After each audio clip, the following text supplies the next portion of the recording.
জমি জমা বন্ধক দেওয়া নেওয়া যাবে কি না, জমি জমা বন্ধক দেওয়া যাবে কিনা? হ্যাঁ, ইসলামী শরিয়াতে জমি জমা বন্ধক নেওয়া যাবে।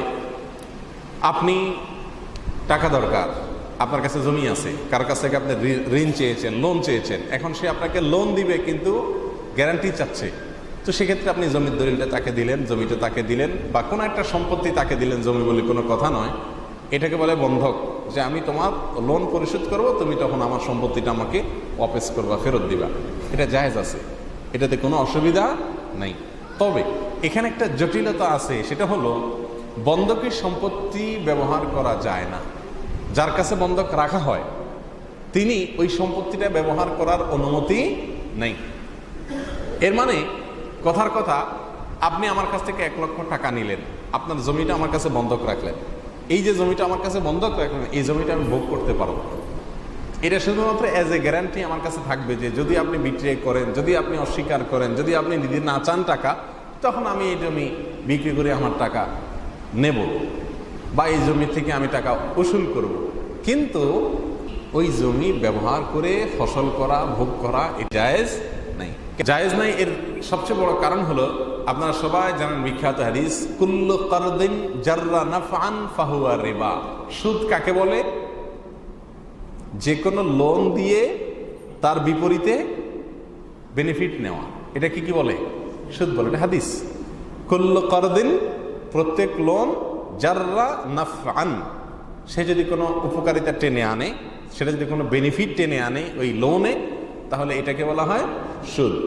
এখন 1 লাখ, 2 লাখ, 5 লাখ যাই হোক, আপনি আমার কাছ থেকে লোন নিলেন, এখন আমি আপনার জমি হোক, অন্য কোনো বস্তু হোক, সেটা যে নিলাম বন্ধক হিসাবে, লোন দিয়ে লোনের টাকাটা তো আমি পরিপূর্ণভাবে উসুল করবই, উপরন্তু এক্সট্রা হিসাবে আপনার এই সম্পত্তিটা আমি এই কতদিন ভোগ করতেছি, তাহলে এক্সট্রা একটা বেনিফিট ভোগ করা হলো না?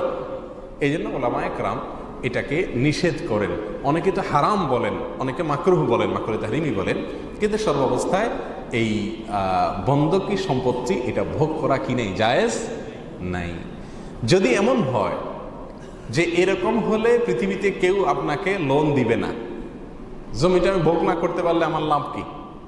আজকাল যারা বন্ধক রেখে টাকা দেয়, তারা লাভ ছাড়া কেউ টাকা দিবে না, এরকম একটা পরিস্থিতি তৈরি হয়ে গেছে। সওয়াবের উদ্দেশ্যে কাউকে লোন দেওয়া এটা এখন হারিয়ে গেছে, নানা কারণে হারিয়ে গেছে। যারা লোন নেয় তারাও কথা ঠিক রাখে না, এই জন্য যারা দিতে চায় তারাও দিতে পারে না। তো এরকম পরিস্থিতি যদি হয়, তাহলে আপনি বন্ধক জিনিসটাকে, ফরম্যাটটাকে চেঞ্জ করে নেন, তাহলে জায়েজ হয়ে যাবে। কিভাবে সেটা? কথার কথা, জমিন, আমার একটা জমির টুকরা আছে, এটা আমি দিয়ে একজনের কাছ থেকে টাকা নিলাম, আমি এটাকে বন্ধক হিসাবে দেব না, এই জমিটা আমি এটাকে ইজারা হিসাবে দেব। ইজারা, ইজারা এটা শব্দটা আরবি শব্দ, ইজারা মানে হলো ভাড়ায় দেওয়া।